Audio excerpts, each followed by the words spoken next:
Hi, and welcome to Stump the Pastor. Today's question comes from Rita in New Mexico. And she says, I've never understood how God in the burning bush presented to Moses is possible.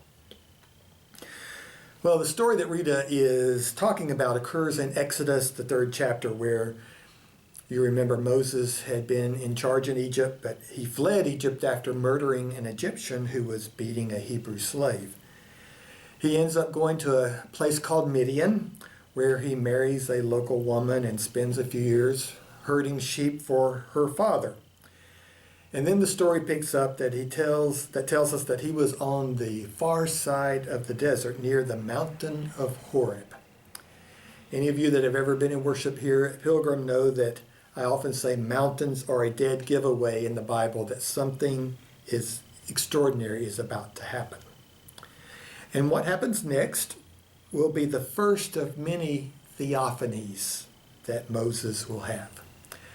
A theophany is a manifestation of God to humanity. It usually has either visible or auditory elements. They are reported to have happened more often in the Older Testament and almost always on a mountain. Think Moses and the Ten Commandments, Elijah on Mount Carmel dueling with the prophets of Baal. In the Newer Testament, there is a theophany at Jesus' baptism in both Matthew's and Luke's Gospel. And there's the story of the Transfiguration where Moses and Elijah appear to the disciples and Jesus. And of course, Paul has a Christophany on the road to Damascus, where he has an experience of Jesus speaking to him.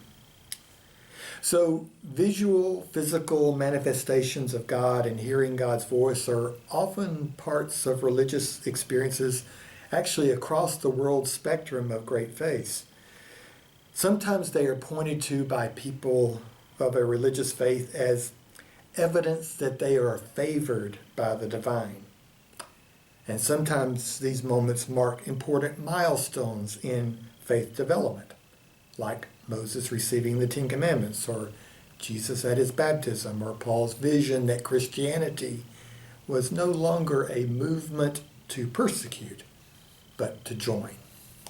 So theophanies often figure into great moments of religious history.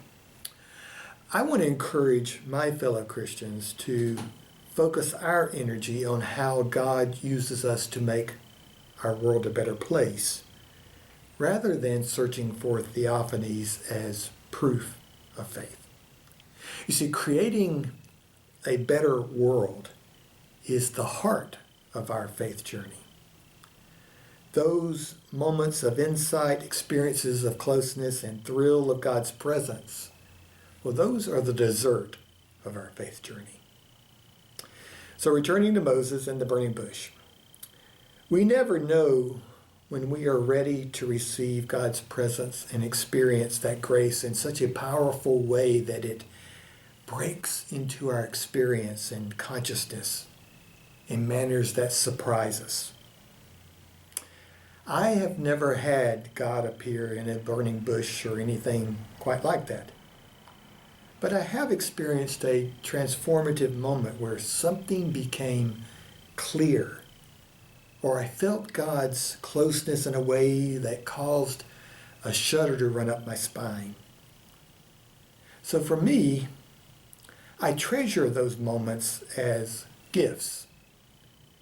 My faith is not based on pursuing theophanies, but those moments of revelation or closeness to God are a nice surprise when they happen, because they are not manipulable by human control.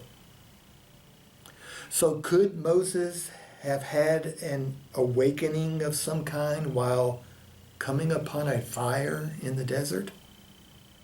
Why not?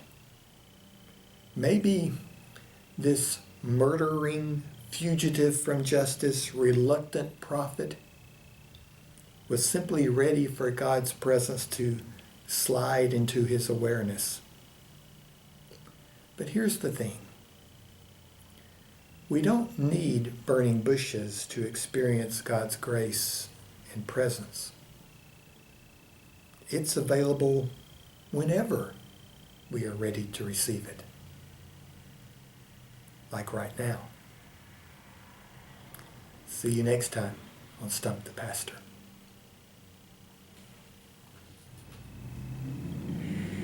So there you go, Rita.